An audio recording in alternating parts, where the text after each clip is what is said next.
La suite, en utilisant l'algorithme proposé de la temporisation t égale à 15 secondes, complétez le programme assembleur de cette temporisation.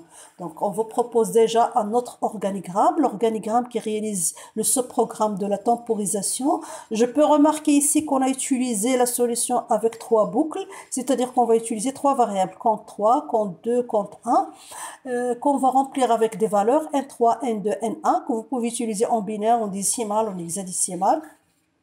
Et bien sûr, on va décrémenter ces registres, c'est de la mémoire RAM, on va les décrémenter jusqu'à ce qu'on atteigne le 0. Donc on décrémente le premier compteur, après on décrémente le deuxième et le troisième.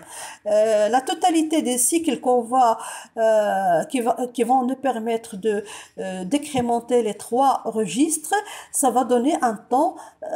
On va choisir bien sûr le N3, N2, N1 de telle sorte à calculer le temps de 15 secondes. C'est ce qu'on va faire par la suite ici. Voilà, déjà vous avez l'organigramme et on vous demande de compléter toujours avec le jeu d'instructions. Je prends mon jeu d'instructions et j'essaie de compléter. Et jamais je ne vais fuir l'organigramme, le programme. C'est très simple de gagner des points. Je répète toujours cette remarque. Voilà, donc facilement, je vais essayer de voir qu'est-ce qu'on va compléter. J'ai l'organigramme, le jeu d'instructions et je complète. Move L, je charge le N3. N3 dans W, puisqu'on ne peut pas charger une valeur directe. N3 ici, on peut l'écrire soit en hexadécimal, en binaire, selon le cahier de charge. Donc ici, en général, N3. Par la suite, que je décharge, je peux remarquer déjà le déchargement, il est réalisé ici. Déchargement de registre vers le compteur. Donc je vais reprendre la même instruction, sauf que je change les données. Ce serait move WF compte 3. Je décharge dans le compte 3. Ici, je charge le W. Même instruction ici. Je change les données. Move L W N2. Ce sont les instructions ici. Je charge le N3 par le compteur 3 par N3. Je charge le compteur 2 par N2. Je charge le compteur N1 par le N1. Donc, 2 instructions. Je charge le W et je décharge dans le compte 3. Je charge W, je décharge. De la même manière. Voilà, c'est ce qu'on fait ici. Par la suite, je charge le N1, d'accord? Un petit commentaire ici à compléter. Le N1 dans W et je décharge dans le compte 1. Toujours, je complète.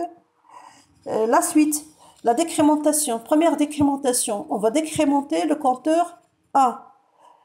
Je décrémente et je teste avec la même instruction. Décrémenter F, c'est-à-dire le compteur 1. Et je teste est-ce que c'est égal à 0. Si oui, je saute une instruction. Voilà. On va mettre le résultat U ou on va mettre le résultat ici, virgule 1, ça veut dire qu'on va mettre le résultat dans compteur. Je décrémente, d'accord? Je décrémente le contenu, je retranche le 1 et je mets le résultat dans compte, dans le même registre. Donc, soit que je vais écrire ici le A ou bien petit f, voilà. Je décrémente et je remets le résultat dans le compte. La suite.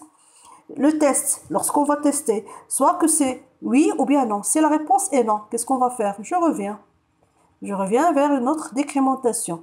D'accord? Si oui, je saute une ligne et je décrémente le deuxième compteur. On va compléter à ce niveau-là. Je décrémente et je teste. Si non, j'attends. Donc c'est non, je vais décrémenter. Go to lab 1, ici. Je reviens, je boucle. Si oui, maintenant, on va sortir. On va sortir et je vais retrouver, décrémenter le deuxième, le compte 2. Donc, on va refaire les mêmes instructions. Je change uniquement les données. Je décrémente le deuxième compteur et je teste et je mets le résultat dans le compte 2. Donc, si oui, je saute une ligne. Sinon, go to ou vers lab. Donc, je dois charger de nouveau le compte 1. Donc, go to vers lab. Quel lab? Vers lab 2, ici. Je charge le compteur 1. Puisque le compteur 1, il est déjà vide. Je refais la même chose ici. Donc, on a un petit commentaire. Je décrémente. Donc, si la réponse est oui. Si la réponse est oui, on va sortir et on va décrémenter maintenant et tester le troisième des compteurs. Voilà, je décrémente et je teste le troisième. Même principe, si la réponse est non, je vais boucler. Je boucle à ce niveau-là, c'est-à-dire que je vais charger de nouveau le N1 et le N2 ici, puisqu'ils sont vides. C'est le go to vers Lab 3, c'est à ce niveau-là. Je charge le N2 et je charge par la suite le N1. C'est oui, si la réponse est oui, ça veut dire que le compte 3 égale à 0, on va sortir et on va retrouver le retour. Vous faites attention, le retour ici, c'est le retour d'un sous-programme. Il y a le retour d'interruption et le retour d'un sous-programme. Donc, je dois consulter le jeu d'instructions pour utiliser le retour d'un sous-programme. Le retour d'un sous-programme, c'est le retour. Vous pouvez remarquer ici qu'on vous a donné le nombre de cycles, toujours en liaison avec les temporisations. Toujours, il faut revoir, chaque instruction sera réalisée pendant combien de cycles. Donc, on peut vous donner par exemple quel est le temps pour réaliser ces 3 instructions. Donc, il suffit d'additionner 1 plus 1 plus 1, etc. Bon, pour la suite, je vais vous donner quelques applications. Donc, la formule de la temporisation étudiée est la suivante. Donc, après calcul, après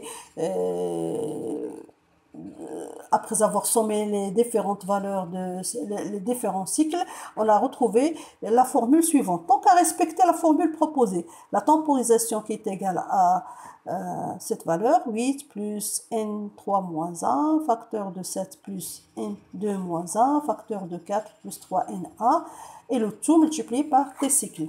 Donc, on vous demande déjà quelle est la valeur maximale de n1, n2 et n3. Puisqu'on va travailler avec des registres de la mémoire RAM, et la mémoire RAM contient un octet. Un octet, c'est 8 bits. Alors, la valeur maximale, c'est 255. 8 bits, si je convertis les 8 bits en décimales, ça va donner 255. Calculer la valeur maximale de temporisation, sachant que la période t cycle est égale à 1 microseconde. Donc, si je prends t égale à 1 microseconde, on demande le temps maximal. Donc, il suffit de remplacer le N3, le N2, le N1 par la valeur maximale 255 et de faire un petit calcul. Voilà, c'est ce que j'ai fait ici. J'ai remplacé les N par 255, j'ai calculé, j'ai trouvé 49,614 secondes, donc à peu près égal. Dernière question. Pour N1 égale à 255 et N2 égale à 255, calculez la valeur proche, la plus proche valeur entière de N3 pour avoir la temporisation à peu près égale à 15 secondes. Donc, on vous demande de calculer la valeur de N3 pour avoir le temps demandé dans notre système, 15 secondes, pas microsecondes, 15 secondes. Donc, ici, on a fixé le N1 et le N2. Il suffit de remplacer dans la formule, de déduire l'inconnu N3. Donc, il suffit de remplacer par la suite, de faire le petit calcul. Donc, c'est ce que j'ai fait ici. J'ai remplacé le N2 et le N1 par leur valeur. Il me reste l'inconnu N3. La temporisation, c'est de 15 secondes. T cycle, c'est 1 microseconde. Déjà ici, 1 microseconde. Voilà, 1 microseconde. Et je peux faire le petit calcul. Donc, des petits calculs à faire. T sur la temporisation sur T. Donc, désolé, j'ai fait calcul. Le N3, finalement, ça va être égal. Donc, la valeur que j'ai trouvée à ce niveau-là. Et je calcule N, ça va être la valeur divisée par cette valeur. Et je retrouve à peu près égal à 78. Donc, ici, il va y avoir, on choisit la valeur la plus proche, la valeur entière la plus proche. Bien sûr, la valeur n'est pas exacte, mais c'est à peu près égal, 78. C'est la valeur la plus proche, la valeur entière.